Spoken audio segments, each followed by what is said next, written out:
Timex, just know that you were this close. And it breaks my heart because you were so close.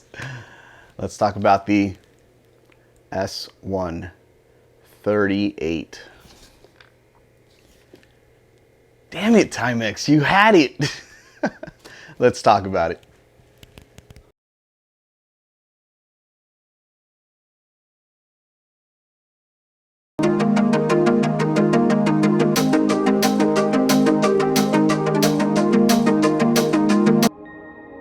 So I look to the past, but I'm actually trying to take the brand to the future.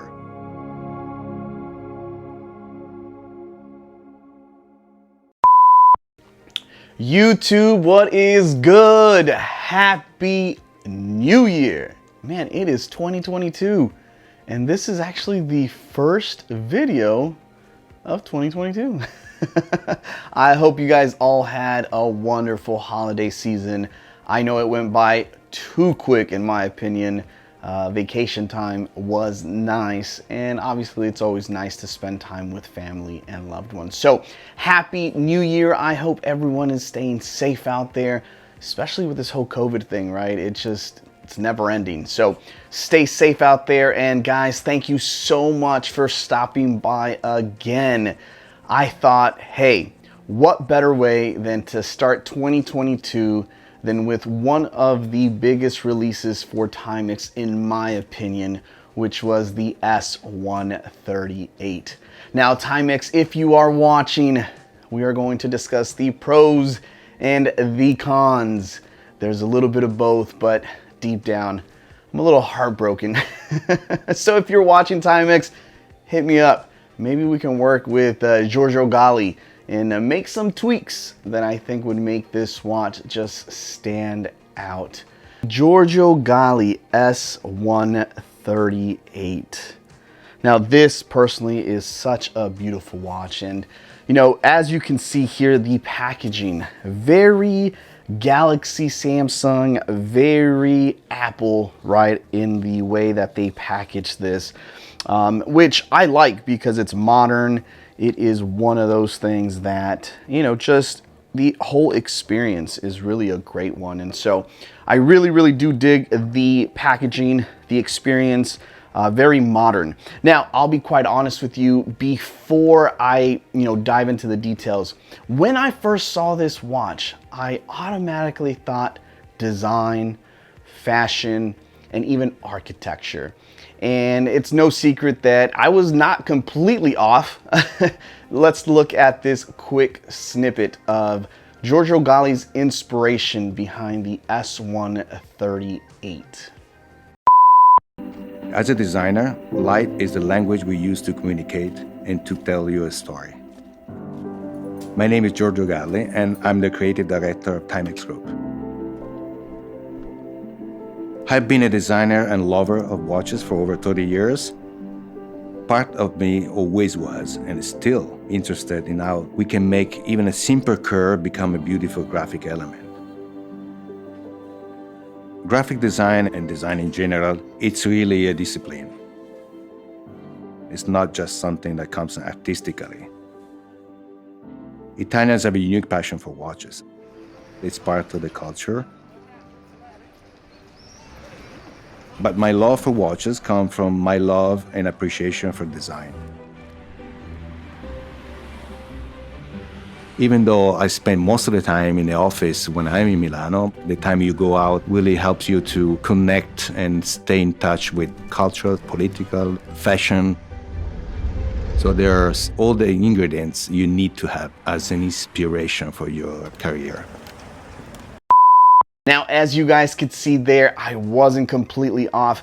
And obviously it's this case. It's this injected molded case that when I saw it, it really just, again, maybe because I wanted to be an architect major, growing up, instantly I saw architecture. And I mean, you guys can see how beautifully designed this case is. I mean, it truly is beautiful.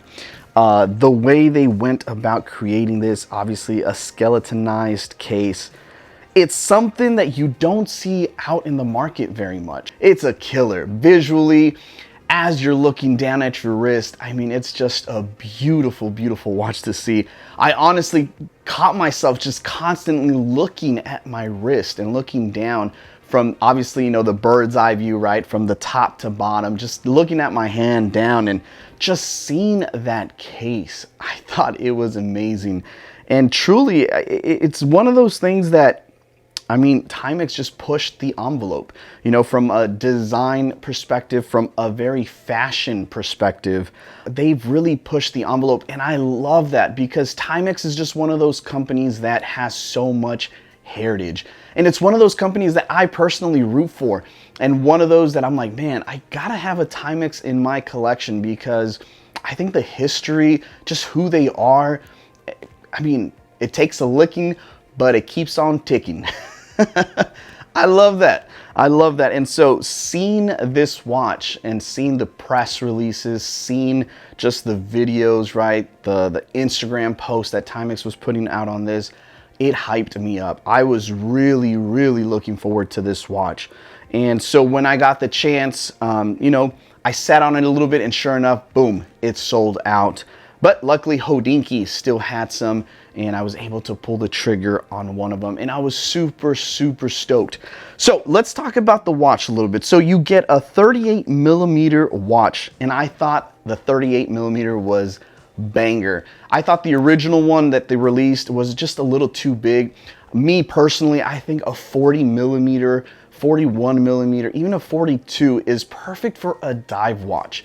But anything that's going to be sporty / casual dress, you want to bring it down to at least 38 in my opinion. And so when they did, I thought, dang, this is going to be killer. So you get the stainless steel case, right? 316L. You get the exhibition case back. The crystal is a double domed sapphire crystal, which we will talk about here shortly. You get the beautiful dial, which they call a curved skeletonized dial.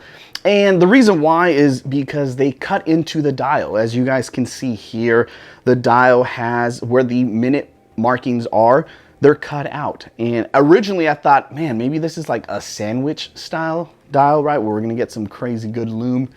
No. so I mean, it is what it is, and it's a cool concept. I do love looking at the dial. I think the sunburst gray, which is the one I got here, which they call stone gray, I think it's killer. So the strap, you get a beautiful, right, durable synthetic rubber strap, which follows the design of this case.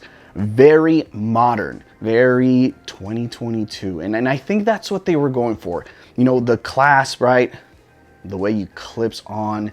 I love all this stuff. It's innovating, right? It's pushing the envelope to things that we're, you know, technically not used to seeing on a traditional watch. You might see this strap on an Apple Watch. You might see this strap on a Samsung smartwatch, but not on your traditional, you know, casual sport, you know, dress watch. And so the fact that they did that, I love it. It works. It truly, truly does work because again, when I see this watch, I see a casual sport, do everything. You know, it's almost a fashion watch, you know, and I use that term because I think that's what Timex was going for. It's very fashionable, but it's also one of those watches where I'll be honest with you, when I first put it on and as I wore it, I forgot it was a Timex. Like, it wore so good. There's a nice little heft to the case, the weight, right? The way it feels. We're so used to, you know, I'm personally so used to the Timex Marlin or the Waterbury, right? Which, nothing wrong with those watches, but they're a little less expensive watches. And so, you know that feeling where you have your cheaper watch? Well, I didn't get that feeling with this. This watch truly feels expensive. And I mean, granted, it's $450, but it feels like it punches above its weight class. I mean, what other watch is giving you this type of design language, this type of innovation or pushing of the envelope for $450? None. And if there is, I mean, you have Christopher Ward, perfect example, they have a case very, very similar, I believe, but you're pushing over $1,000 for that watch. So Timex has really, really done a great, great job with this watch in general. Now, they did provide the Miyota 9039, which I was stoked to see because it hand winds, it hacks, it beats at 4 hertz, right? It is the ideal Miyota movement to use, so I love that they didn't cheapen out. And as you go through this watch and you look at the details, you can tell Timex did not cheapen out in the sense of design and everything that went into this watch. The caliber 9039, 24 joules, obviously, right, hacking. Its accuracy is -10 plus 30 seconds. Now, this model that I have here has been keeping +4, -4 per day. So pretty good in my opinion. As far as lume, this is where Timex always kind of falls short in my opinion. They gave us lume, but just in the hands. And I thought, well, the dial is skeletonized. Why not do maybe like a sandwich style dial, right? And give us some lume. I mean, you already have the cutouts on that dial, so why not add some lume, apply it to the hands very, very well, and boom, you have a killer watch. But overall, guys, I really, really enjoyed this watch. I again, from a fashion standpoint, from just wearability and the feels this watch gives you, Timex killed it. Let's talk about the elephant in the room. And this is my opinions, guys. This is just my model. This is going to differ with everyone. Everyone's model is going to be a little bit different. So don't shoot the messenger. This is just my experience, and I thought I'd share this with you. So what are the pros? Obviously, we discussed them, right? Design, the dial, the size, the movement that they actually use, the innovation, the skeletonized case, the injected molded case, right? All this stuff that Timex did, killer. To give you an overall experience, presentation. For the first time, I'm telling you, I would wear this watch and I would forget it was a Timex or a inexpensive piece. That's how good this watch is. And truly, truly, I think Timex has an amazing platform for some good stuff down the road if they keep tweaking and making some subtle changes to, quote unquote, perfect this watch. But what are the cons? So for me personally, QC. This dial is a beautiful gray sunburst dial. And obviously, as you guys can see here, I wanted to see that sunburst in action. To my surprise, well, there's a bunch of dust particles on the dial. And one in particular is right above the ruby that they put on the dial. And I can't tell if it's dust or if it's a scratch. And if you're a watch enthusiast where your OCD just takes over, once you see something, your eye just goes straight to it. And that's been my experience. I've tried so hard to look the other way. And every time I look down at that dial, my eye just goes straight to that scratch or dust particle. And it's unfortunate. The other thing that I don't like is the fact that they used a double domed sapphire crystal. Why would you use a double dome or even a domed sapphire crystal? Personally, again, my opinion, don't shoot the messenger. I think a double domed sapphire or even a domed sapphire crystal is great for a dive watch, right? Domed will magnify, right, your dial. Needed when you're in the water. Awesome. Double domed, I've never liked a double dome, and till this day I still don't get why they even use double dome. But guys, it reflects like crazy, and you guys know, if you guys have double dome sapphire crystals, the reflections on these watches are bananas. It is so hard to just see the beautiful dial because you're constantly seeing either your face reflecting off the dial, the TV, the sun, you name it. You see everything but the dial. Now, granted, Timex did say they've used 3 layers of anti-reflective coating, but guess what, Timex? You can use 10. And because of the double dome, you're still gonna get reflections. Ideally, I would have loved if they would have just used a flat sapphire crystal. A flat sapphire crystal would have been ideal. The dial already curves, so you're already getting some of that, you know, design language that I think you guys were going for, right? There is a shiny, polished rihad that, again, I think with a flat sapphire, you know, crystal, that crystal would have probably disappeared. You would have gotten every inch of that beautiful dial just clear, right? As you're looking at your wrist, that polished rihad would have just shined, and it would have just, I think, overall given me a better experience. But I kept fighting the reflections. I kept trying to find the perfect angle to see the beautiful sunburst gray dial, and I hated that. I hated that they used a double dome sapphire crystal. The other thing is the hands. Now, as you guys can see here, and this is just an example, I have a Marlin, and they've used other hands where I think the hands to dial proportion just work.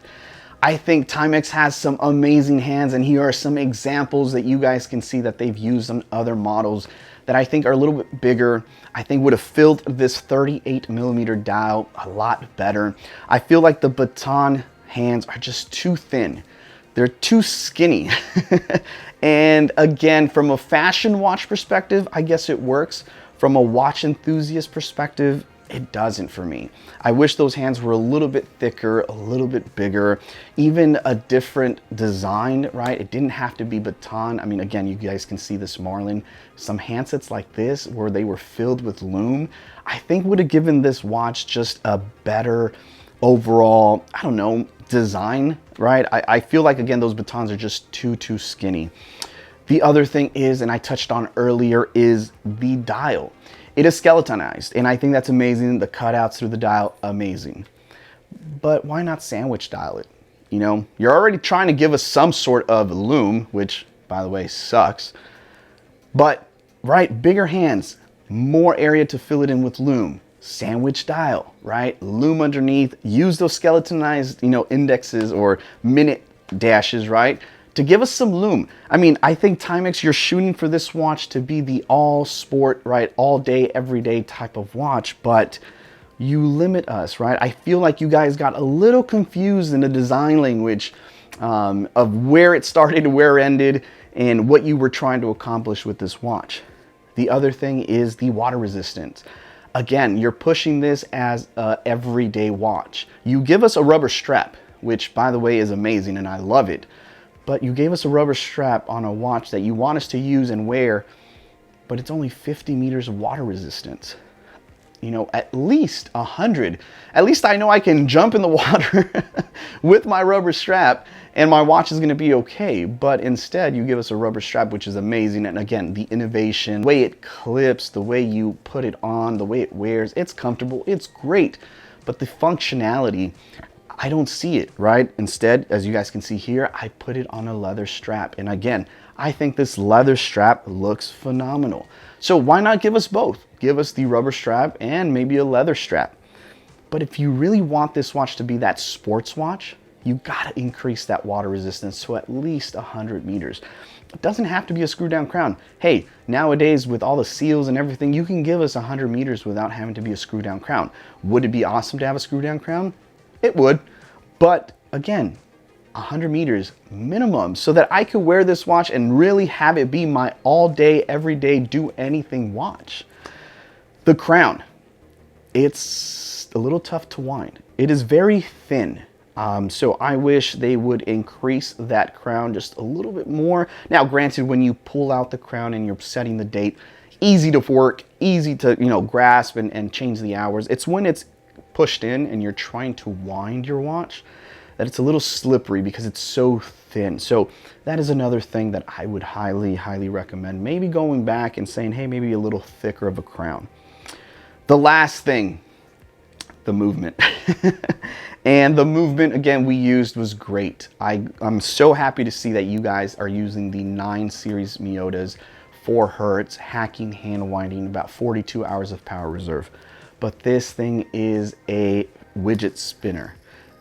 I don't know if you guys can hear it, but I said earlier that I forgot that I was even wearing a Timex because that's how good this watch feels and looks. But I was easily reminded it was a Timex when I heard to me, that just cheapens a watch.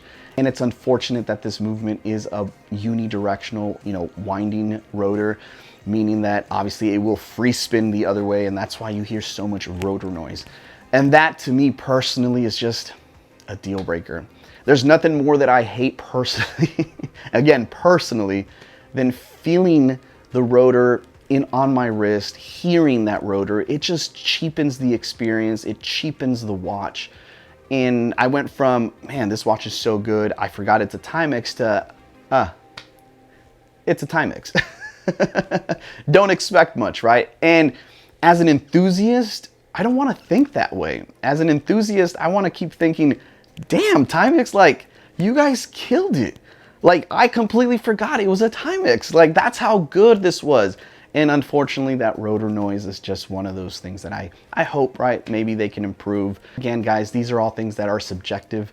I know some people might disagree with everything I just said, and that's okay. Enjoy the watch. Love the watch if you do. But from a watch enthusiast perspective, I just feel like there was just so many little things that Timex could have tweaked. I feel like they had an idea in mind, and as they went through that process, they kind of lost sight of what they were looking to accomplish, and it's unfortunate, but it's not completely all bad. They have a great platform. I think that they're headed in the right direction. With little things here and there, I think that they can eventually launch an amazing watch because the platform is there, the case is there, the ideas are there. I think the execution is just lacking a little bit. But again, Timex, I know you're very involved with the community, so if you do see this video, call me. Let's work together. Let's tweak this watch to where, it's one of those things that just kicks butt from every aspect, and you're almost there. So anyways, guys, I appreciate you guys watching, sticking around through this rant. Again, overall, it's an amazing watch and one that I'm sure a lot of people are going to love. If you're not as picky and your OCD is not as bad as mine, I'm sure that this is going to be a killer watch in anyone's collection. Me personally, this one is not going to stay. I am going to send this one back to Hodinkee because the QC issues are just too bad in my opinion, and for $450 I want to enjoy it to the point where my eyes just don't go straight to all the dust particles and the scratches on the dials on the case back. And so unfortunately it won't stay, but overall, if I was to rate this watch, I'd give it a solid 7.5 out of 10. A great fashion watch and a great watch for those enthusiasts or new beginners, right, in this hobby. Whose OCD is probably not as bad as ours. Guys, give me a follow on Instagram at Timeless Sneakers and Watches. Truly appreciate you guys stopping by. And yeah, till next time. Peace.